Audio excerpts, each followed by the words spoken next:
మంచిది. పరిశుద్ధ గ్రంథము నుండి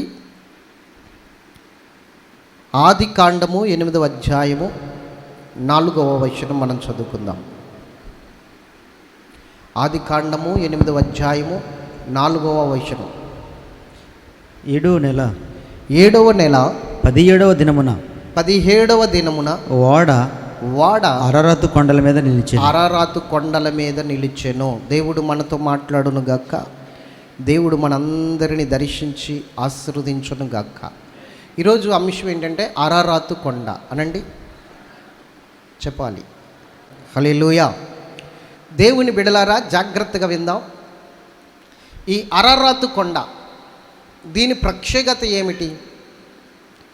దీని ప్రత్యేకత ఏమిటంటే, దేవుడు నోవాహును పిలుచుకున్న తర్వాత, నోవాహుకు వాడ కట్టమని చెప్పిన తర్వాత, నోవాహు వాడ కట్టిన తర్వాత, యనమండుగురు ఆ వాడలో ప్రవేశించిన తర్వాత, పరిశుద్ధమైనవి కొన్ని జంతువులు, పక్షులు, నేలన ప్రాకు పురుగులు ఇవన్నీ కూడా ఆ వాడలో ప్రవేశించిన తర్వాత, వాడ నీటిలో తేలుకుంటూ 40 రోజులు ప్రచండమైన వర్షం కురిచింది.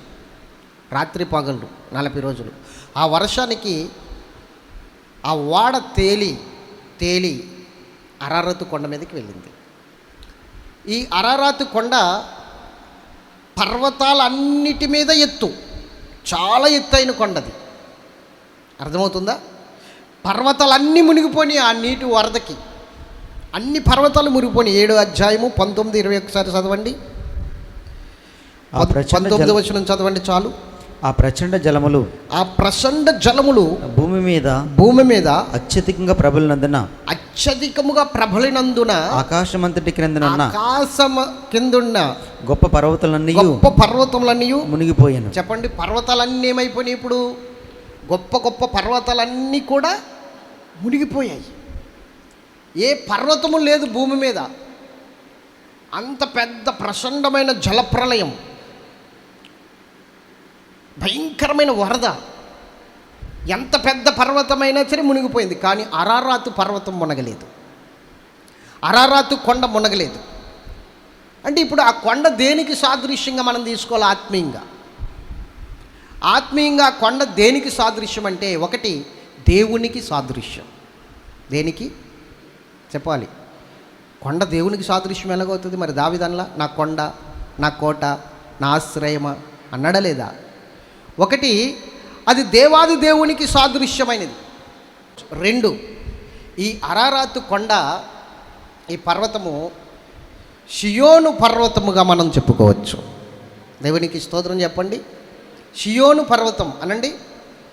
అంటే ఎవరు నివసించే పర్వతం? అది దేవాది దేవుడు నివసించే పర్వతం. షియోనులో మూలరాయిగా స్థాపించబడిన యేసు ప్రభు నివసించే పర్వతం, సభాపర్వతం. ఉత్తర దిక్కున ఉన్న సభాపర్వతం ఆ షియోను పర్వతం.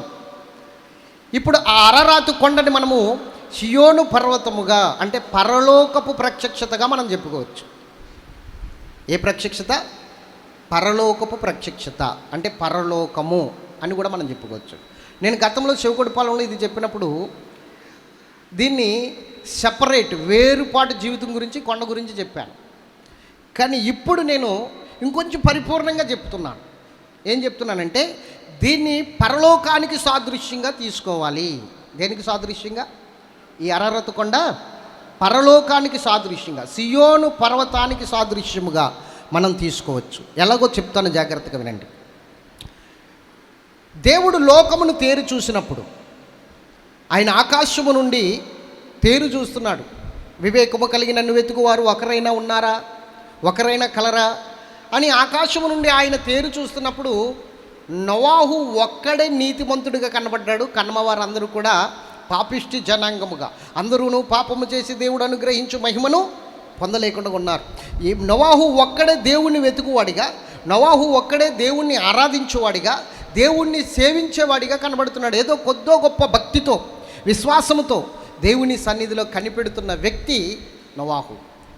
దేవుడు ఆకాశము నుండి తేరి చూసినప్పుడు, వివేకము కలిగి నన్ను వెతుకువారు కలరేమో అని ఆయన ఎదురు చూస్తున్నప్పుడు, ఎవరునూ కనిపించక నోవాహు కనిపించేసరికి దేవుడు నోవాహుతో మాట్లాడుతున్నాడు. నోవాహు, ఈ తరము వారిలో నువ్వు మాత్రమే నాకు నిందారహితుడిగా కనబడుతున్నావు, నీవు మాత్రమే నీతిమంతుడిగా కనబడుతున్నావు, నీవు మాత్రమే ప్రత్యేకంగా కనబడుతున్నావు, నీవు మాత్రమే నా కొరకు ప్రతిష్ఠించుకున్న వ్యక్తిగా కనబడుతున్నావు.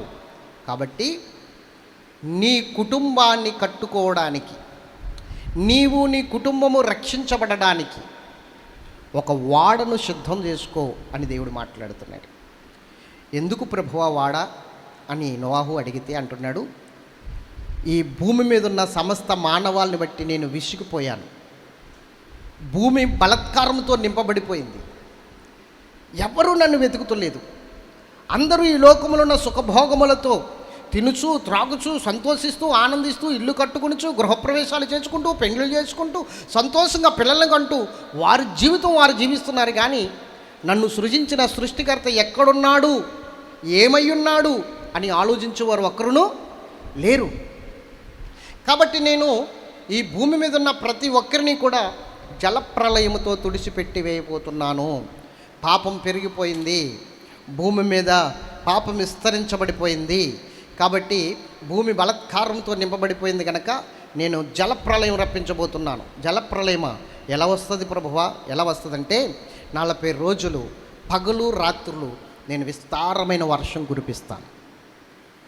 అప్పటికి వర్షం కురవడం అనేది తెలియదు ప్రజలకి, అర్థమవుతుందా? మరి భూమి ఎలా పండేది?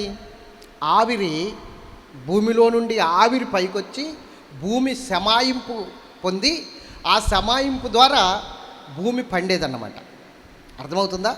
అప్పటికి వర్షాలు అనేవి లేవు. అసలు వర్షం అంటే తెలియదు మానవులకి. అప్పుడున్న నోవాహు కాలంలో ఉన్న మానవులకి వర్షం పడడం అంటే తెలియదు. అయితే దేవుడు ఏం చేశాడంటే వర్షం కురిపిస్తానన్నాడు. నోవాహుకు డౌట్ రావాలి వద్దా? వర్షం ఏంటి ప్రభా, ఇదివరకు ఎప్పుడు వర్షం చూడలేదు, మేము ఎప్పుడు కురవలేదు, నేను ఎలా నమ్మాలి, ఏ విధముగా నమ్మాలి అని నోవాహు అడగాలి కదా, అడగల వద్దా?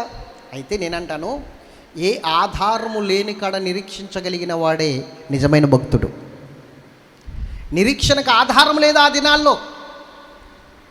నిరీక్షణకి ఆధారం లేని దినాల్లో నిరీక్షించగలిగిన వారు భక్తులు. అబ్రహాము కావచ్చు, నోవాహు కావచ్చు, ఏబేలు కావచ్చు, ఇంకా అక్కడున్న దైవ సేవకులు అనబడిన వారు యోబు కావచ్చు.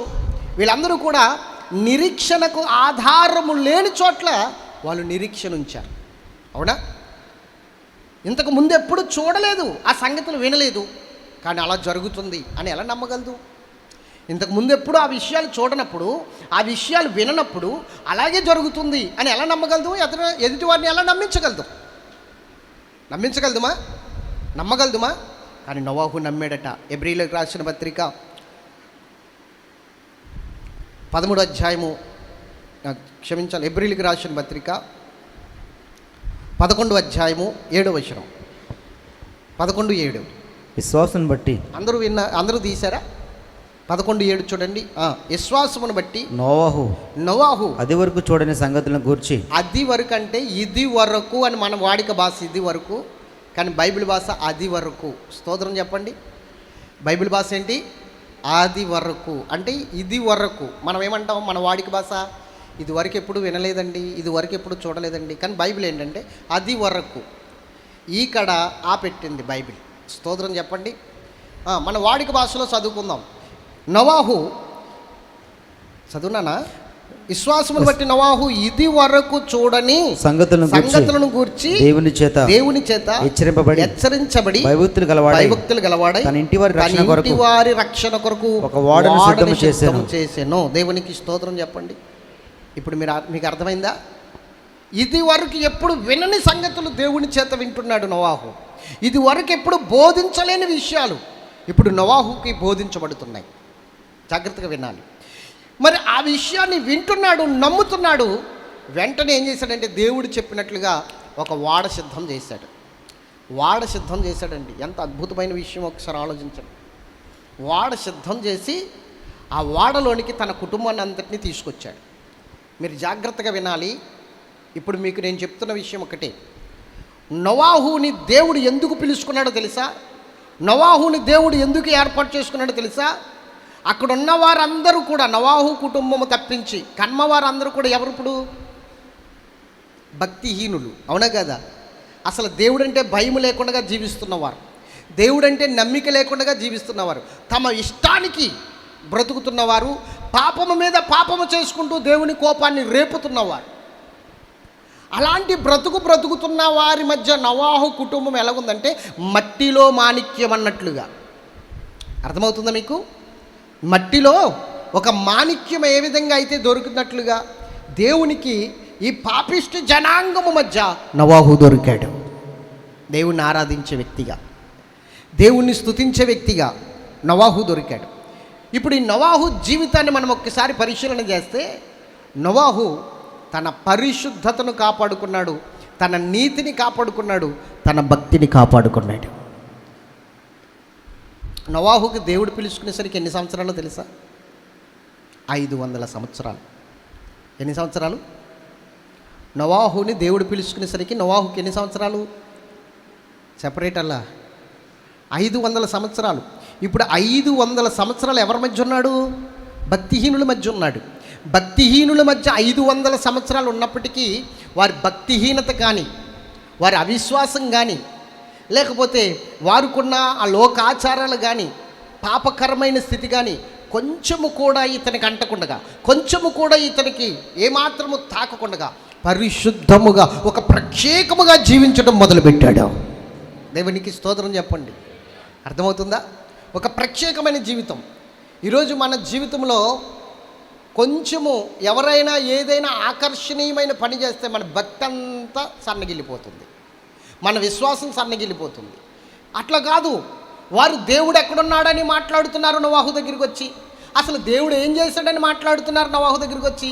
మేము ఇన్ని సంవత్సరాల నుంచి మా ఇష్టం వచ్చినట్లుగా బ్రతుకుతున్నాం, దేవుడు మాకేమన్నా చేశాడా? మాకేమన్నా కీడు కలిగిందా? మాకేమన్నా ఇబ్బంది కలిగిందా? మాకేమన్నా లేకపోతే ఆపద వచ్చిందా? ఏమొచ్చింది? మేము చూడ ఎంతో సంతోషంగా ఉన్నామో, ఎంతో సమాధానంగా ఉన్నామో అని వీళ్ళు చెప్తున్నప్పుడు, వాళ్ళు జీవిస్తున్న జీవితం చూసినప్పుడు భక్తిగా విశ్వాసంగా ఉన్న ఇతనికి బలహీనత వస్తుందా రాదా? మనమైతే బలహీనపడతామా లేదా? సెపరేట్ అండి. ఇర్మియా భక్తుడే బలహీనపడ్డాడండి. ఇర్మియా భక్తుడే బలహీనపడ్డాడు. ఇర్మియా గ్రంథం 12వ అధ్యాయం తీయండి ఒకసారి, 1 నుంచి చదవండి. ఇర్మియా గ్రంథం 12:1 నుంచి చదవండి. యెహోవా, నేను నీతో వాదించినప్పుడు ఏమంట? నేను నీతో వాదించినప్పుడు నువ్వు నీతిమంతుడుగా కనబడదువు. అసలు దేవునితో ఎందుకు వాదిస్తావయ్యా నువ్వు? ఇర్మియా, జెర్మియా, నువ్వు దేవునితో ఎందుకు వాదిస్తున్నావు? అసలు వాదించవలసిన పరిస్థితి ఎందుకు వచ్చింది? దేవునితో వాదించడట, దేవుడు ఆ వాదనలో నీతిమంతుడిగా కనబడ్డాడట. దేవునికి స్తోత్రం. ఏమిటి ఆ వాదన? చూడండి, చదువునానా? అయినను న్యాయము విధించుట గూర్చి, న్యాయమును విధించుట గూర్చి నేను నీతో మాట్లాడుదును. దుష్టులు తమ మార్గములలో వర్ధిల్లనేలా, మహావిశ్వాసఘాతకులు సుఖింపనేలా నీవు వారిని నాటుచున్నావు. వారు వేరు తన్నుచున్నారు, వారు ఎదిగి ఫలమునిచ్చుచున్నారు. వారి నోటికి నీవు సమీపంగా ఉన్నావు, గాని వారి అంతరింద్రియములకు దూరముగా ఉన్నావు. ఇది ఈయన వాదన దేవునితో. నేను నిత్యము నీ మాటలు చెప్తున్నానే, నన్నేమో తన్నేస్తున్నారు. నిత్యము నిన్ను గూర్చి చెప్తున్నాను, నువ్వు వెళ్ళి చెప్పు, యెరూషలేము మందిరంలోనికి వెళ్ళి యూదా ప్రజలతో ఇలా చెప్పు అంటున్నావు. నువ్వు బాగానే ఉంటున్నావు. నేను వెళ్ళి చెప్తుంటే నన్ను తంతున్నారు, నీళ్ళని గోతులు వేస్తున్నారు, నాకు బెత్తము కూడా ఇవ్వట్లేదు, ఆహారం ఇవ్వట్లేదు. నువ్వు బాగానే చెప్తున్నావయ్యా, వాళ్ళేం చిక్క ఉన్నారు, వాళ్ళకి ఏ ఆపదలు రావట్లేదు, నీ మాట విని వెళ్తున్నా, నన్నే చితకబాతున్నారు. నువ్వు బాగానే ఉన్నావు పైన, నా పరిస్థితి ఏంటి నీకు అర్థం కావట్లా. వాళ్ళు చూడు, వారికి ఏ ఆపదలు లేవు, వారికి ఏ కష్టాలు లేవు, వారికి ఏ ఇబ్బందులు లేవు, వారికి ఏ సమస్యలు లేవు, కానీ నువ్వు నీతిమంతుడిగా కనబడుతున్నావు నాకు అంటున్నాడు. ఎందుకు? కేవలం నువ్వు వారి నోటికి మాత్రమే సమీపంగా ఉన్నావు, వారి హృదయాలకి దూరంగా ఉన్నావు. దేవునికి స్తోత్రం చెప్పండి. అంటే పెదవులతో ఆరాధించే వారు ఎక్కువైపోయారు ఈ రోజున, పెదవులతో స్తుతించే వారు ఎక్కువైపోయారు, ఆత్మతో సత్యముతో ఆయన ఆరాధించే వారు తక్కువైపోయారు. ఎలా ఆరాధిస్తున్నారు ఇప్పుడు? కేవలం పెదవులతోనే ఆయన ఆరాధిస్తున్నారు. దేవునికి మహిమ కలుగును గాక. నిన్న ఒక మీటింగ్కి వెళ్ళాం, అంటే రిసెప్షన్ ఫంక్షన్ అనమాట. రాత్రి ఒక సింగర్ వచ్చాడు అక్కడ పాట పాడడానికి. ఆ సింగర్ని తీసుకొచ్చారు. ఆయన పాట ఎలా పాడుతున్నాడు? హల్లెలూయా అన్నమాట స్టైల్గా హల్లెలూయా అంటున్నాడు. ఒక్కసారిగా మేము ఉలుక్కుపడ్డాం. ఆరాధన అన్నమాట కూడా స్టైల్గా వేరేగా, నాకు రావట్లేదు అలాగా. దేవునికి మహిమ కలుగును కాదు. ఆరాధన ఆ పాట ఎలాగుందంటే స్టైల్ అన్నమాట. స్టైలు లోకానికి కావలసింది స్టైలు, దేవునికి కావలసింది హృదయములో ఉండే భక్తి. స్తోత్రం చెప్పండి గట్టిగా, హల్లెలూయా. ఒక వ్యక్తి అన్నాడంటే, ఒక వ్యక్తి దగ్గరికి వచ్చి, నువ్వు అంతమాట పాటలు పాడతానని లేదు, అసలు నీకు పాట పాడటం వచ్చా? నువ్వు ఎప్పుడు పాడినా అందరూ నవ్వుతున్నారు, పాడకు అన్నాడట. లేచి పాడకు, అంతమాట పాట పాడతానని లేస్తావు. పాస్టర్ గారు ఏమో మొహమాటం కొద్ది ఇస్తున్నారు, నువ్వు పాడుతుంటే వెనకాల వాళ్ళు అందరూ నవ్వుతున్నారు, పాడకు అన్నాడట. వాళ్ళకి నవ్వులాటగా ఉందేమో నా పాట, కానీ దేవుడు కూడా నా పాటని విని ఎంజాయ్ చేస్తున్నాడు అన్నాడట. స్తోత్రం చెప్పండి. నేను పెదవులతో పాడట్లేదు, మనసుతో పాడుతున్నాను, ఆత్మతో పాడుతున్నాను. నేను దేవుణ్ణి ఆరాధిస్తున్నాను భక్తితో. ఎవరేమనుకుంటే నాకేంటి, ఎవరు ఎలా ఏళన చేస్తే నాకేంటి? నా దేవుడు నాకు ఇచ్చిన స్వరంతో, నాకు ఇచ్చిన జ్ఞానంతో నేను పాడుతున్నాను అని చెప్పాడు. తర్వాత అతనే గొప్ప సింగర్ అయిపోయాడు. దేవునికి మహిమ కలుగును గాక. దేవుని బిడ్డలారా గమనించండి, దేవుడు వాడుకోవడంలో అర్హతలు చూడడు, యోగ్యతలు చూడడు.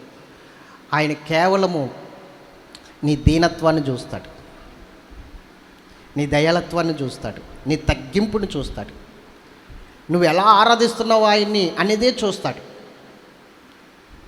ఈరోజు దేవునికి బిడ్డలుగా కనబడడానికి 10 రూపాయలు మార్చుకుంటున్నారు. బొట్టు తీసేసుకోవడం, గాజులు తీసేసుకోవడం, బంగారపు వస్తువులు తీసేసుకోవడం.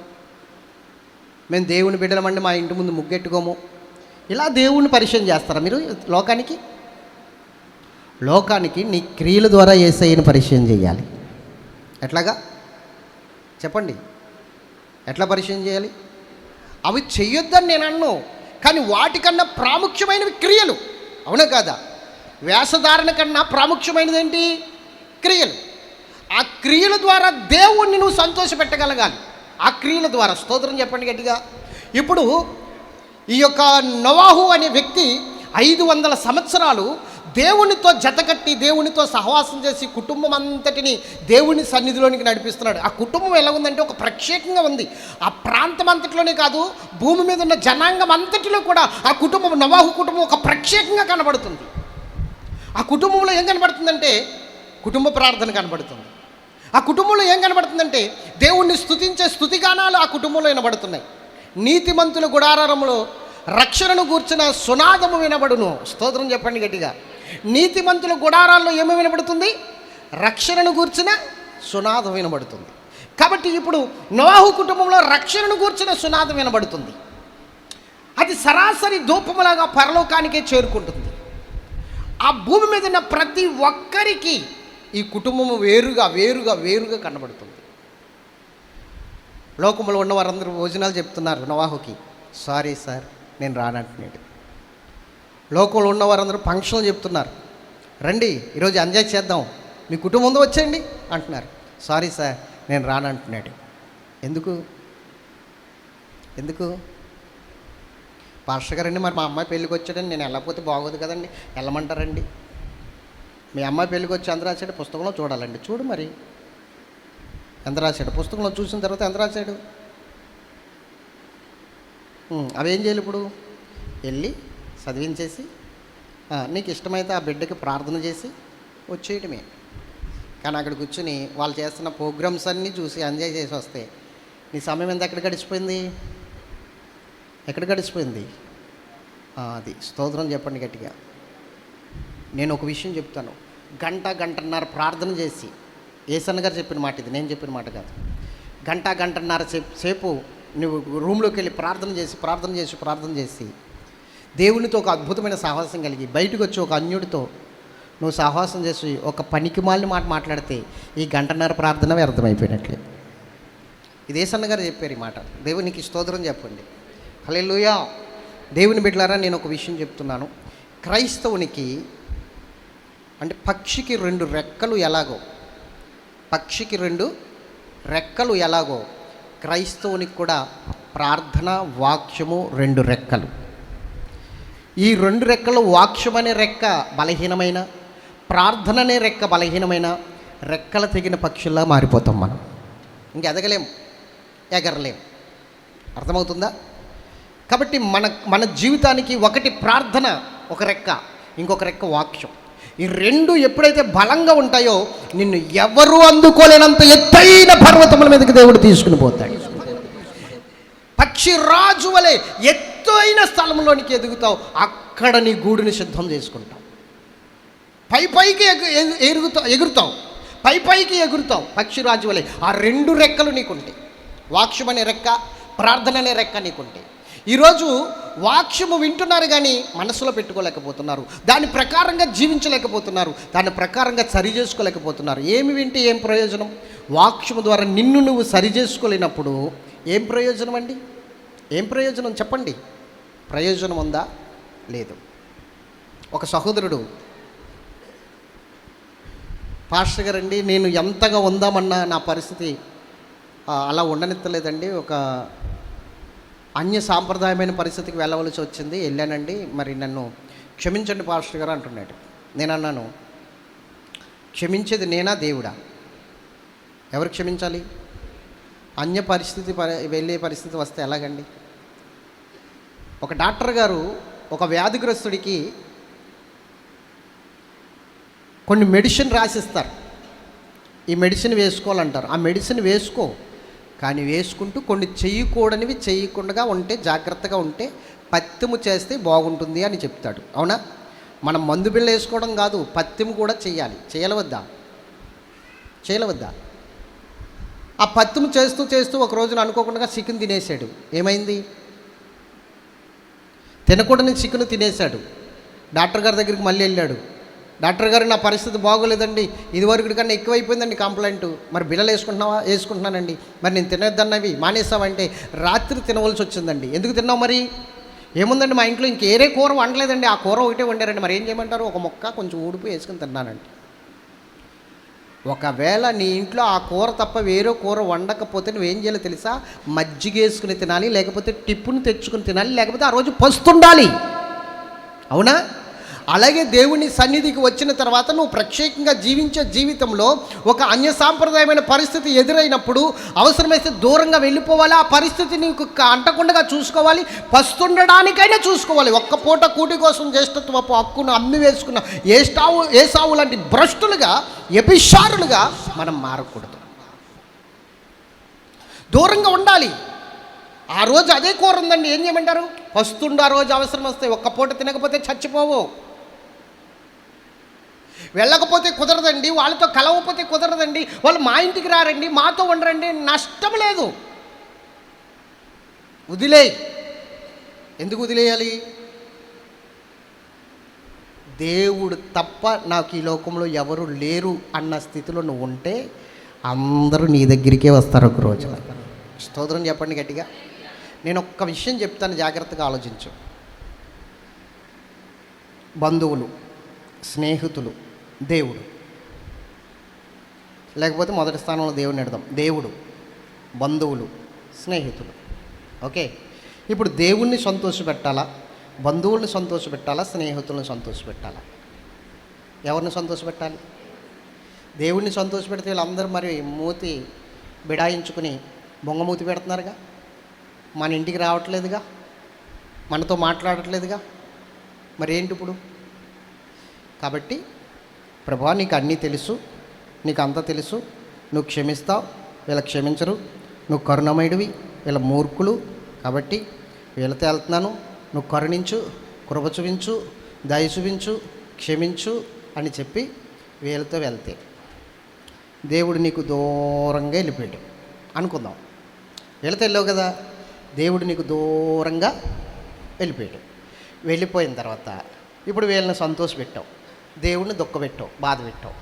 ఇప్పుడు వీళ్ళ దగ్గరికి వెళ్ళి, ఒరే నిన్ను బట్టి నేను దేవునికి దూరం అయిపోయాను, దేవుడికి దుఃఖం కలగజేశాను, నా పక్షంగా దేవుని దగ్గరికి వెళ్ళి రిక్వెస్ట్ చేయవా, నన్ను క్షమించమని, నన్ను కరుణించమని అని అడిగితే వీడు వెళ్తాడా? వీడు చేయగలదుడా? వీడు దేవుణ్ణి తీసుకురాగలదుడా మన దగ్గరికి? పోయిన దేవునితో సహవాసాన్ని మరలా తిరిగి మనకి ఏర్పరచగలదుడా? లేదే. అదే ఇప్పుడు మనం ఆలోచిద్దాం. ఇప్పుడు దేవుడు ఉన్నాడు, బంధువులు ఉన్నారు, రక్త సంబంధులు ఉన్నారు. జాగ్రత్తగా వినండి. మరలా మొదలుకు వచ్చాం. ఇంకో రీతిలో ఆలోచిద్దాం. ఇప్పుడు వీళ్ళు మనల్ని సంథింగ్ దేనికో పిలిచారు. ఓకే, నేను రాను. నోవాహులాగా చెప్తున్నాను అనమాట. ఇప్పుడు నోవాహు ఉన్నాడు ఇక్కడ. నేను రాను, నాకు దేవుడు ముఖ్యం, దేవుడిని సంతోషపెడతాను. ప్రతి దానికి దేవుడు దేవుడు దేవుడు అని దేవుడు చుట్టాలను వదిలేసుకోమన్నాడా? దేవుడు బంధువులు వదిలేసుకోమన్నాడా? దేవుడు రక్త సంబంధం వదిలేసుకోమన్నాడా? దేవుడు ఎంజాయ్ చేయొద్దన్నాడా? దేవుడు తాగొద్దన్నాడా? దేవుడు తినొద్దన్నాడా? దేవుడు స్నేహితులు వదిలేసుకోమన్నాడా? అన్నప్పుడు నాకు అదంతా తెలియదు, నాకు దేవుడు కావాలి, నన్ను క్షమించండి, నేను రాను అని ఉండిపోయాం. ఇప్పుడు ఎవరి దగ్గర ఉన్నావు? నువ్వు ఎవరి దగ్గర ఉన్నావు? ఇప్పుడు నువ్వు ఇక్కడికి వచ్చి, ప్రభువా వాళ్ళని క్షమించు, తెలియకేదో మాట్లాడారు, దయచేసి వారిని కూడా రక్షించు ప్రభువా, వారిని కూడా ఈ రక్షణ మార్గంలోనికి తీసుకురా అంటే ఈయన చేయగలుగుతాడు వారిని నీ దగ్గరికి తీసుకొచ్చేలాగా. దేవునికి మహిమ కలుగును గాక. అంతేకాని దేవుణ్ణి దుఃఖపరిచి దేవుణ్ణి బాధపెట్టి వీళ్ళ దగ్గరికి వెళ్తే వీళ్ళు దేవుణ్ణి నీ దగ్గరికి తీసుకురాలేరు. కానీ దేవుణ్ణి సంతోషపెట్టి వీళ్ళని దుఃఖపెడితే వీళ్ళని సమాధానపరిచి మరలా దేవుడు నీ దగ్గరికి వారిని తీసుకురాగలుగుతాడు. ఈ విషయం అర్థం అవ్వట్లేదు ఈనాటి క్రైస్తవులకి. అందుకని దేవుణ్ణి దుఃఖపెడుతున్నారు. ఒకనొక దినాన దేవుని సన్నిధిలో సేవకు ప్రతిష్ఠించుకున్న తర్వాత అందరూ నాకు శత్రువులు అయిపోయారు. అందరూ వీడు దేవుడి బిడ్డంట, దేవుడిని బోధిస్తాడట, అదంట ఇదంట అని చెప్పేసి రకరకాలుగా మాట్లాడుతూ నా వెనకాల చాలా రకాలుగా భయంకరంగా ప్రవర్తించేవారు. అలాంటి వారిని అందరినీ ఈరోజు ఇక్కడ కూర్చోబెట్టాడు. ఇక్కడ ఉన్నారు వాళ్ళు. దేవునికి మహిమ కలుగును గాక. హల్లెలూయా.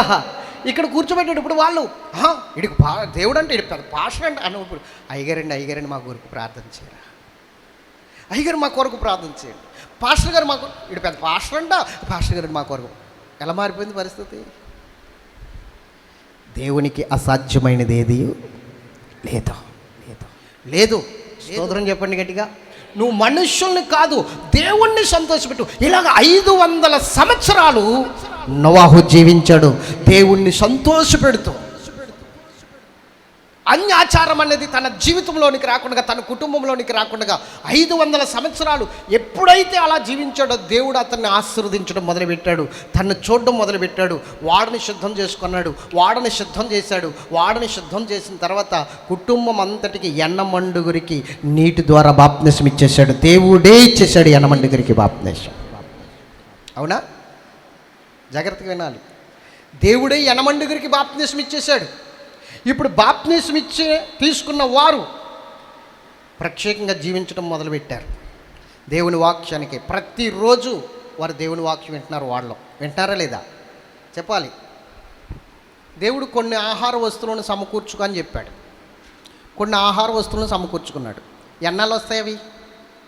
దగ్గర సంవత్సర కాలం వారు వాడలో ఉండిపోయారు. ఇప్పుడు సంవత్సర కాలం ఆహారం ఉంటుంది అక్కడ.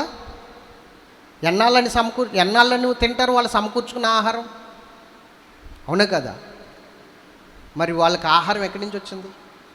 దేవుడు ఆహారం అనేది ఎలాగిస్తాడో తెలుసా? మనుష్యుడు రొట్టెల వలన కాదు, దేవుని నోటంలో వచ్చే ప్రతి మాట వలన జీవిస్తాడు. ఇప్పుడు నోవాహు వాడలో ఎలా జీవిస్తున్నాడు? దేవుని నోటంలో వచ్చే మాట వలన జీవిస్తున్నాడు నోవాహు వాడలో. స్తోత్రం చెప్పండి గట్టిగా. ఈరోజు నిజముగా రక్షణ పొంది నిజముగా దేవుణ్ణి ఆరాధిస్తున్న వారు ఎవరైనా సరే ఈ లోక సంబంధమైన వాటితో సంతృప్తి పడరు, వాటిని బట్టి ఆనందించరు, వాటిని బట్టి ప్రార్థించరు, వాటి కొరకు ఏడవరు. దేవుణ్ణి బట్టి ఆయన మాటను బట్టి సంతోషిస్తూ ఆ మాటను బట్టి బ్రతికేస్తూ ఉంటారు వాళ్ళు. దేవునికి స్తోత్రం చెప్పాలి. దేవుని మాట నిన్ను బ్రతికించదు. నిజమైన క్రైస్తవుడు దేవుని మాటను బట్టి బ్రతికేస్తాడు. ఈరోజు 2002లో దేవుడు నాతో మాట్లాడాడు. 2003లో దేవుడు నాతో మాట్లాడాడు. ఆ మాటే 2025 వరకు నన్ను బ్రతికించుకుంటూ నా కుటుంబాన్ని పోషించుకుంటూ వచ్చింది. దేవునికి స్తోత్రం చెప్పండి. దేవుని మాట మనల్ని పోషిస్తుంది, దేవుని మాటలను మనం బ్రతికిస్తుంది. నోవాహు వాడ కట్టుకో, జల ప్రళయము రాబోతుంది, అది వెళ్ళేంత వరకు పోషించే స్థితి నాది. అట్టు అన్నాడు. ఆ మాట నమ్మాడు. ఇది వరకు ఎన్నడూ వినలేని విషయాలు విన్నప్పటికీ, ఇది వరకు చూడలేని విషయాలను అతడు నమ్మి దేవుని మాటను బట్టి నిలబడ్డాడు గనక ఆ వాడలో ప్రవేశించాడు. వాడలో వారికి యనమండుగురికి బాప్తిసం జరిగింది. చూడండి, పేతురుకు రాసిన పత్రిక 1 పేతురు 2:5. 1 పేతురు మరియు ఆయన 1 పేతురు 3:20 చదవండి ఒకసారి. 3:20. దేవుని దీర్ఘశాంతము ఇంకా కనిపెట్టుచున్నప్పుడు పూర్వము నోవహు దినములలో వాడ సిద్ధపరచుచుండగా అవిధేయులైన వారి యొద్దకు అనగా చెరలో ఉన్న ఆత్మల యొద్దకు ఆయన ఆత్మరూపిగానే వెళ్ళి వారికి ప్రకటించెను. ఆ వాడలో కొందరు అనగా అంటే చూడండి ఎంతమంది, అనగా 8 మంది నీటి ద్వారా రక్షణ పొందిరి. బాప్తిస్మం అనే రక్షణ పొందారు. గట్టిగా చప్పట్లు కొడదామా? ఇప్పుడు ఈ యనమండుగురు ఏం పొందుకున్నారు? నీటి ద్వారా రక్షణ పొందుకున్నారు. ఇప్పుడు అక్కడ ఉన్న వారు అందరికీ కూడా సువార్త ప్రకటించబడింది. దేవుడే ఆత్మరూపిగా వెళ్ళి సువార్త ప్రకటించాడట. అవునా కదా?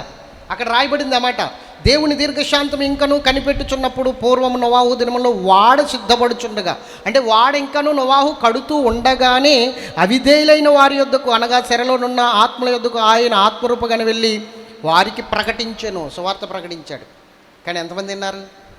8 విన్నారు. ఆ 8 ఏం పొందుకున్నారు? రక్షణ పొందుకున్నారు. రక్షణ పొందుకుని ఎక్కడికి వచ్చారు? వాడలోనికి వచ్చారు.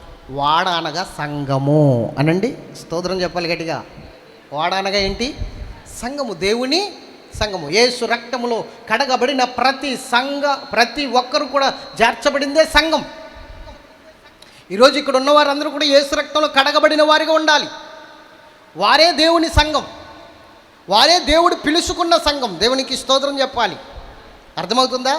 పిలుచుకున్నాడు ఆయన అనేక మందిని. ప్రయాసపడి భారము మోస్తున్న సమస్త జనులరా నా యొద్దకు రండి, నేను మీకు విశ్రాంతి కలగజేస్తాను. ఈ పిలుపు విని వచ్చిన వారు రక్షణ పొంది వాడనే సంఘంలో జాయిన్ అవుతున్నారు. విని కూడా వ్యర్థపరుచుకున్న వారు సంఘం బయటే ఉండిపోతున్నారు. అయితే ఇప్పుడు ఈ సంఘములో చేర్చబడిన వారు జాగ్రత్తగా వినాలి. సంఘములో చేర్చబడిన వారు 8 ఈ 8 ఎక్కడికి వెళ్ళారు తెలుసా? అరారాతు కొండ మీదకి వెళ్ళారు. అంటే పరలోకములోనికి వెళ్ళారు. స్తోత్రం చెప్పండి గట్టిగా. మరి వాడలోనికి రాని వారు ఎక్కడ ఉండిపోయారు? బయట ఉండిపోయారు. బయట ఉండిపోతే వాళ్ళ పరిస్థితి ఏంటి? కొట్టుకుపోయారు. ఏమైపోయారు? కొట్టుకుపోయారు. ఎక్కడ కొట్టుకుపోయారు? జలప్రలయంలో కొట్టుకుని వెళ్ళిపోయారు. స్తోత్రం చెప్పాలి గట్టిగా. అయితే వాడలో ఉన్నవారు అందరూ రక్షించబడిపోయారంటే వాడలో ఉన్న ఒక్కరు రక్షించబడలేదు. ఒక్కరు కూడా నాశనం అయిపోయారు. అవిధేయులతో పాటు వాడలోంచి బయటికి వెళ్ళి ఒకరు నశించిపోయారు. వాళ్ళు ఎవరో తెలుసా? ఎవరు వాళ్ళు? చెప్పాలి. కాకి మనిషి కాదు కదండి. వాళ్ళు అంటారేంటి? మీరు వారిలో ఒకరు అంటారేంటి? నేను అంటాను, దేవుడు మనల్ని పక్షులతో పోల్చాడు. అవునా? దేవుడు మనల్ని గొర్రెలతో పోల్చాడు. అవునా? దేవుడు మనల్ని మేకలతో పోల్చాడు. అవునా కదా? దేవుడు సంఘాన్ని పావురముతో పోల్చాడు. కాబట్టి సంఘములో చేర్చబడ్డ జంతువులు, పశువులు ఇప్పుడు ఉపమాన రీతిగా అలంకార భాషలో చూసుకుంటే వాళ్ళు కూడా రక్షించబడిన జాతికి సంబంధించిన వారే. దేవునికి మహిమ కలుగునుగాక. ఇది ఒక అలంకార భాష, ఇది ఒక ఉపమాన రీతి. అందుకని నేను చెప్తున్నాను, మరి సంఘములో ఉన్న వారందరూ రక్షించబడిన వారు కాదంటే కాదు. ఎందుకు? గురుగులు గోధుమలు కలిసే పెరుగుతాయని యేసుప్రభు వారే చెప్పారు. దేవునికి స్తోత్రం చెప్పండి. హల్లెలూయా. గురుగులు గోధుమలు కలిసే పెరుగుతాయి. మరి ఆ గోధుమల పరిస్థితి ఏమిటి? కొట్లలో వేయబడతాయి. మరి గురుగుల పరిస్థితి ఏంటి? కోయబడి అగ్నిలో వేయబడతాయి. అది తీర్పు కాలంలో జరుగుతుంది. అవునా? అర్థం చేసుకుంటున్నారా వాక్యము? గోధుమలు గురుగులు కలిసే పెరుగుతాయి. అలాగే నోవాహు వాడనే సంఘములో కూడా గురుగు అనే కాకుంది. అపవాది విత్తన విత్తనం అది కాకి. ఆ గురుగు అనే కాకి అపవాది విత్తిన విత్తనం వాడలో నిలవలేక తీర్పు దినమున అది నశించాలి గనక, తీర్పు దినమున దాన్ని కోసి అగ్నిలో వెయ్యాలి గనక, అర్థమవుతుందా? గోధుమలను గురుగులను వేరు చేయాలి కనుక దేవుడు తీర్పు దినమునకు ఏం చేశాడంటే కాకి అనే గురుగును మందిరంలో నుంచి బయటికి, వాడ అనే మందిరంలో నుంచి బయటికి తీసుకుని వెళ్ళి సంఘంలో నుంచి దాన్ని నాశనానికి అప్పగించాడు. స్తోత్రం చెప్పండి గట్టిగా, హల్లెలూయా. ఒకవేళ చిన్న చిన్న పరిస్థితులు ఏమైనా ఏర్పడి అభ్యంతరాలు వచ్చి సంఘములో నుంచి బయటికి వెళ్ళినా, నేను చెప్తున్నాను జాగ్రత్తగా వినండి, సంఘములో నిజముగా దేవుని యందు ఆసక్తి కలిగిన వారు, అసలు అభ్యంతరాలు రావనుకోండి, దేవుని యందు ఆసక్తి కలిగిన వారికి అభ్యంతరాలు ఎప్పటికీ రావు. ఎందుకంటే పరిశుద్ధాత్మ ద్వారా నడిపించబడుతున్న వారికి ఎప్పటికీ అభ్యంతరాలు రావు. పరిశుద్ధాత్మ ద్వారా నడిపింపు తెలియని వారికి అభ్యంతరాలు వస్తాయి. మాట మాటికి కోపం పెట్టుకుంటారు. ఇదిగో నేను ఎలా ఉన్నాను అలా ఉన్నాను, మీరు నన్ను పట్టించుకోలేదు, నాకేమో విలువ ఇవ్వలేదు, నాకు పెద్దపీట వేయలేదు, ఇలా మాట్లాడుతూ ఉంటారు. వాళ్ళ గురించి మనం చెప్పుకోవాల్సిన అవసరం లేదు. దేవునికి స్తోత్రం చెప్పండి. కానీ దేవుని చిత్తంలో ఉన్నవానికి అభ్యంతరం వచ్చిందనుకోండి, సంఘంలోంచి ఒకవేళ బయటికి వెళ్ళినా వారము 2 వారాలు 3 వారాలు తర్వాత మళ్ళీ బయట నుంచి లోపలికి వచ్చేస్తాడు. ఉండలేడు, ఉండబుద్ధి అయ్యదు. అమ్మో నా క్షేమస్థితి అక్కడే ఇక్కడ కాదు అని వెంటనే వచ్చేస్తాడు. అది దేనికి సాదృశ్యము? వాడలో నుంచి బయటికి పంపిన నల్ల పావురానికి సాదృశ్యము. దేవునికి స్తోత్రం చెప్పండి. ఆ పావురం బయటికి వెళ్ళింది కానీ ఇమిడగలిగిందా? ఉండగలిగిందా? మరలా ఎక్కడికి వచ్చేసింది? నాకు నోవాహు బోధలే బాగున్నాయి, ఆ యొక్క వాడే బాగుంది, అదే నాకు సేఫ్టీ, నేను ఇక్కడుంటే కాకిలాగా చచ్చిపోతాను అని మరలా వచ్చేసింది. నిజముగా దేవుని చిత్తంలో ఉన్నాడు బయటికి వెళ్ళినా మళ్ళీ వెనక్కి వచ్చేస్తాడు. గట్టిగా స్తోత్రం చెప్పండి. ఇంకొకసారి చెప్పాలి, హల్లెలూయా. దేవుని చిత్తంలో లేనివాడు కాకే. వాడి అత్యాసే వాడిని నాశనం చేస్తుంది. వాడి అత్యాసే వాడిని నాశనం చేస్తుంది. దేవుని బిడ్డలారా, ఈ సమయంలో మీకు చెప్తున్నాను, ఈ ఎన్నమండుగురు రక్షించబడ్డారు. నేను అంటాను, నోవాహు దినముని గురించి యేసుప్రభు ఒక మాట చెప్పారు. అదే బేస్ చేసుకుని ఇప్పుడు ఈ మాటలు నేను చెప్తున్నాను. చూద్దాం, మత్తయి సువార్త 24 అధ్యాయం 37 కాడి నుంచి 39 వరకు. 37 కాడి నుంచి 39 వరకు. నోహు దినములు ఎలాగుండును? జాగ్రత్తగా విందాం. నోవాహు దినములు ఎలాగుండునో మనుష్య కుమారి రాకడియు అలాగే, మనుష్య కుమారుడి యొక్క రాకడియు అలాగే ఉండును. జల ప్రళయమునకు ముందటి దినములలో. నోవాహు దినములకి దేవుని రాకడికి లింకు ఉందా లేదా? మాట్లాడరే, ఉందా లేదా? యేసు ప్రభు దేవుని రాకడికి ఒక ఉపమానంగా నోవాహు దినాలను తీసుకున్నాడా లేదా? మాట్లాడరేంటండి? ఆ ఉపమానాన్ని బట్టి ఇప్పుడు ఈ సబ్జెక్ట్ చెప్తున్నాను నేను. ఆ ఉపమానాన్ని బట్టి ఇప్పుడు ఈ సబ్జెక్ట్ చెప్తున్నాను. స్తోత్రం చెప్పండి. అంటే దేవుని రాకడ దినాలకి నోవాహు దినాలకి లింక్ పెట్టాడు దేవుడు ఒక ఉపమాన రీతిగా. నోవాహు దినములు ఎలాగుండునో దేవుని రాకడ అంటే నా రాకడ దినాలు కూడా, అంచె దినాలు కూడా అలాగే ఉంటాయి. ఎస్, చదవండి. జలప్రళయమునకు ముందుటి దినములలో, జలప్రళయమునకు ముందుటి దినములలో, నోవహు ఓడలోనికి వెళ్ళిన దినం వరకు, నోవహు ఓడలోనికి వెళ్ళే రోజు వరకు వారు తినుచు త్రాగుచు పెండ్లి చేసుకుని పెండ్లికి ఇవ్వబడుచు పెండ్లికిచ్చుచు నుండి జలప్రళయం వచ్చి అందరిని కొట్టుకొని పో వరకు వెరగకపోయిరి. అలాగుననే మనుష్య కుమారి రాకడ ఉండును. దేవుని రాకడ, యేసు ప్రభు రాకడ కూడా అలాగనే ఉండును. జనులు నెమ్మదిగా ఉందని, పర్వాలేదులే అని, సంతోషంగా ఉందని అనుకుంటున్న టైంలో సడన్గా కడభూరం రోగుతుంది. దేవునికి స్తోత్రం చెప్పాలి. భూ అని ఆ భూరం రోగగానే కృపాకాలం ఆగిపోతుంది, సంఘము ఎత్తబడుతుంది, పరిశుద్ధాత్మ భూమి మీద నుండి పరలోకము కొనిపోతాడు. సంఘాన్ని యేసయ్య చేతిలో పెట్టేసి ఇంక భూమి మీద పరిశుద్ధాత్ముడు ఉండడు. పెంతెకొస్తు దినము రోజున ఆయన ఆఫీసు ఓపెనింగ్ అయింది భూమి మీద. ఇంకా కృపాకాలము ముగిసిపోయిన తర్వాత, ఆ బోర మోగిన తర్వాత ఆయన ఆఫీసు సర్దుకుని సంఘాన్ని తీసుకుని యేసయ్య చేతిలో పెట్టేసి ఆయన బాధ్యత ముగించుకుని ఆయన వెళ్ళిపోతాడు. స్తోత్రం చెప్పండి గట్టిగా, హల్లెలూయా. అర్థమవుతుందా మీకు? కాబట్టి యేసయ్య రాకడికి నోవాహు దినములకు సంబంధం ఉంది. అందుకే ఈ సబ్జెక్ట్ తీసా. ఇప్పుడు నోవాహు మాత్రమే, అతని కుటుంబం మాత్రమే ప్రత్యేకంగా ఉండి రక్షించబడ్డారు గనక, వాడలో ఉండి ప్రత్యేకంగా జీవించారు గనక, నీటి మూలమైన బాప్తిసం పొందారు గనక అరారాతు కొండ మీదకి ఎక్కగలిగారు. వారు మాత్రమే సేఫ్టీగా అరారతు కొండ మీదకి వెళ్ళారు. అరారతు కొండే పరలోక రాజ్యానికి సూచనైన సియోను కోట. స్తోత్రం చెప్పండి గట్టిగా. సియోను పర్వతము. ఆ పర్వతం మీదకి ఎవరు వెళ్తారో తెలుసా? ఇక్కడ నీటి మూలమైన బాప్తిసం పొంది ప్రత్యేకంగా జీవించి రక్షణ పొంది ఆ రక్షణకు సాదృశ్యంగా దేవుని సన్నిధిలో దేవునితో సహవాసం చేసి ఆయన మాటల ప్రకారంగా జీవిస్తూ ఆయన సంతోషపెడుతూ ఆయన చిత్తమే నెరవేరుస్తూ కుటుంబం అంతా ఆయన చిత్తమే నెరవేర్చారు. వాడ కట్టాలంటే ఏమండి మీరు వాడ కట్టమంటున్నారు. ఇద్దరు అబ్బాయిలు ఏమంటున్నారో తెలుసా? ముగ్గురు అబ్బాయిలు ఏమంటున్నారో తెలుసా? తిట్టుకుంటున్నారు. నాన్నకన్నా పిచ్చా, వాడ ఎక్కడైనా సముద్రం ఒడ్డుని కట్టాలి, సిటీ మధ్యలో కట్టమంటాడేంటి? వాడ సిటీ మధ్యలో ఎక్కడ కడతాం? వాడ ఎక్కడ కట్టాలి? వాడల రేవులో కట్టాలి. ఇక్కడ ఎందుకు కట్టమంటున్నాడు? అసలు ఏంటి?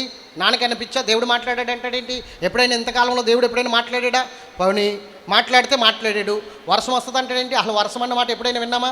ఏం పిచ్చి నాన్నకి, మేము రాం, మేము చెయ్యం అని అనలా. తండ్రి మాటకి విధేయత చూపారు. పోలే కుమారులు కాబట్టి తన కడుపును పుట్టారు కాబట్టి చూపారు అనుకుందాం. కోడళ్ళు బయట నుంచి వచ్చిన పిల్లలండి, బయట నుంచి వచ్చిన పిల్లలు. వాళ్ళెలా మారిపోయారు? వాళ్ళెలా విధేయత చూపిస్తున్నారు? అంటే నీ క్రియలు బాగుంటే ఎలాంటి వారైనా మార్పు చెందేస్తారు. నువ్వు దేవునితో సహవాసం కలిగి ఉంటే ఆటోమేటిక్గా మనతో పాటు ఉన్నవారు కూడా దేవునితో సహవాసం కలిగి ఉంటారు. మీరు ఆలోచించండి. అబ్రహాం కూడా వచ్చిన లోతుకు దేవుని పిలుపు లేదు. అబ్రహాంకు మాత్రమే దేవుని పిలుపు ఉంది. అబ్రహాంతో సహవాసం చేశాడు కాబట్టి, అబ్రహాంతో నడిచాడు కాబట్టి ఆటోమేటిక్గా దేవునితో సహవాసం లోతుకి ఏర్పడిపోయింది. అవునే కదా?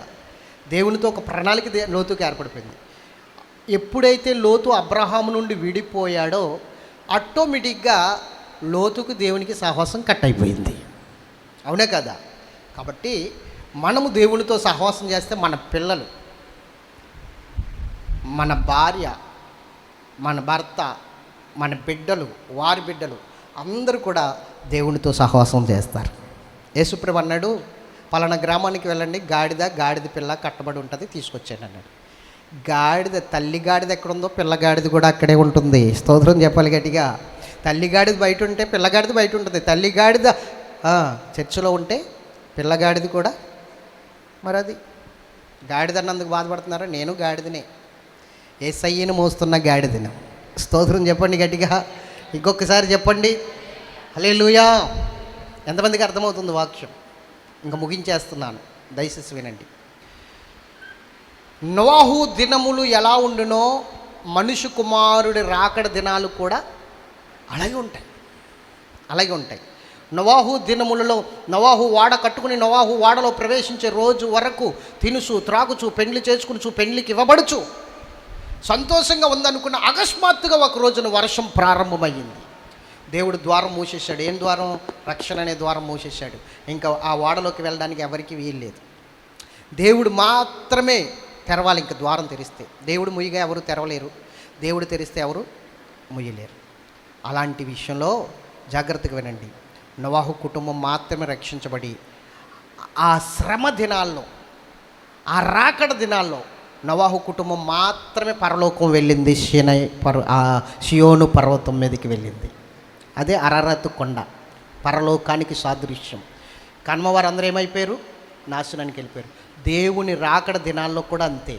ఎవరైతే ప్రభువు రాకడలో ఎత్తబడాలనుకుంటున్నారో, ప్రభువుతో పాటు పరలోకపు నివాసాన్ని సంపాదించుకోవాలనుకుంటున్నారో, నోవాహు బ్రతికినట్లుగా బ్రతికితే, నోవాహు రక్షించబడినట్లుగా ఆ కుటుంబం రక్షించబడినట్లుగా రక్షించబడితే, నోవాహు వలె నీతిని కనుపరుస్తూ నిందారహితులుగా మనం ఉంటే, నోవాహు అరారతు కొండ మీదకి ఎలాగైతే ఎక్కగలిగాడో మనము కూడా ఆ దేవుని పరలోక పట్టణానికి ఎక్కగలదుమో. అది అరారతు కొండ. ఎంతమందికి అర్థమైంది? ఆ వాడలోనికి వెళ్ళని వారికి, రక్షణ పొందని వారికి ఏ విధముగా అయితే నాశనం తటస్థించిందో అదే విధముగా రక్షణ పొందిన వారికి, దేవుని మాటలు వినని వారికి, దేవుని సన్నిధిలో ప్రత్యేకంగా జీవించబడిన వారికి ఒక రోజున అలాంటి పరిస్థితి తటస్థించబోతుంది. ఆ నాశన దినము రాబోతుంది. తప్పించుకోవాలంటే ఏం చేయాలి ఇప్పుడు? చెప్పండి, ఏం చేయాలి ఇప్పుడు? మాట్లాడరేంటండి? ఏం చేయాలి? నోవాహుతో పాటు మనము కూడా కాకిలా కాదు, పావురము వలె ఎలాగా నోవాహు ఏ విధంగా అయితే రక్షించబడ్డాడో అలాగే మనం కూడా రక్షించబడి ఒక ప్రత్యేకమైన జీవితం జీవించాలి. మొర్దెకైకి ఒక సాక్ష్యం ఉంది. ఆమాన్ అంటాడు, 127 సంస్థానాల్లో ఒక జాతి వారు చెదురొచ్చారు మహారాజా, వారి విధులన్నీ సకల జనుల విధులకు వేరుగానున్నవి అంటాడు. దేవునికి స్తోత్రం చెప్పండి. వారి విధులన్నీ ఎలా ఉన్నాయట? సకల జనుల విధులకు వేరుగా ఉన్నాయట. అంటే అర్థం ఏమిటి? మనలాగా వారు పెళ్ళిళ్ళు చేసుకుంటలేదు అంటే పెళ్ళిళ్ళు చేసుకుంటున్నారు కానీ మనలాగా కాదు. వారు సమాధి కార్యక్రమాలు చేస్తారు కానీ మనలాగా కాదు. వారు ఒక ప్రత్యేకంగా ఉంటున్నారు, ప్రత్యేకంగా జీవిస్తున్నారు. మన విధుల కంటే వేరుగా ఉన్నాయి వారి విధులు. వారి విధులు చూస్తుంటే బాగున్నాయి కానీ మనం విమడలేము. స్తోత్రం చెప్పండి గట్టిగా. ఎందుకు విమడలేము? అందులో యేసయ్య ఉన్నాడు కాబట్టి. అది దేవుడిచ్చినవి కాబట్టి అందరూ చేయలేరు. దేవునికి లోబడిన వారు మాత్రమే చేయగలుగుతారు. ఆమేన్ చెప్పండి. ఎంతమందికి అర్థమైంది ఇప్పుడు? అరారాతు కొండ అనండి. ఎన్నమండుగురే కొండ మీదకి వెళ్ళారు. కన్మ పర్వతాలన్నీ మునిగిపోయాయి. ఆ ఎన్నమండుగురు మాత్రం ప్రత్యేకమైన జీవితం జీవించారు కాబట్టి, రక్షణ పొందారు కాబట్టి వారు ఆ పర్వతం మీదకి వెళ్ళి షేపుగా దేవునితో ఉన్నారు. దేవుడు వాళ్ళతో మాట్లాడాడు. ఆ పర్వతం మీదకి ఎక్కిన తర్వాత దిగి రమ్మన్నాడు. తర్వాత వాళ్ళతో మాట్లాడాడు. ఒక నిబంధన కూడా ఇచ్చాడు వాళ్ళకి. ధనుస్సు, మేఘంలో ఒక ధనుస్సు నిబంధన ఇచ్చాడు. ఇలాంటివి దేవుడు వాళ్ళతో ఉండడం, వాళ్ళతో నడవడం ఇవన్నీ చూస్తాం. ఎప్పుడంటే వాడలోంచి బయటకు వచ్చిన తర్వాత అరారాతు కొండ మీద నుంచి. ఇప్పుడు చెప్పండి, అరారాతు కొండ మనం ఎక్కాల వద్దా? నోవాహు దినంలో అరారాతు కొండ. ఇప్పుడు మన దినాల్లో ఏ కొండ? సియోను కొండ అనండి. సియోను కొండ. యేసు దేవుడు అక్కడ నివసిస్తున్నాడు. సియోనులో నుండి ఆయన నిన్ను ఆశీర్వదించునుగాక. సియోనులో నుండి ఆయన హస్తము చాపి నిన్ను దీవించును. సియోను దేవుడు నివసించు స్థలం. మనం అక్కడికి వెళ్ళాలంటే నోవాహు వలె జీవించాలి, ప్రత్యేకంగా జీవించాలి. అర్థమైన వారందరూ గట్టిగా స్తోత్రం చెప్పండి. ప్రార్థన చేసుకుందాం. దయచేసి మోకరించండి. ఈ మాటలు దేవుడు తన వినుకుడిలో దీవించునుగాక.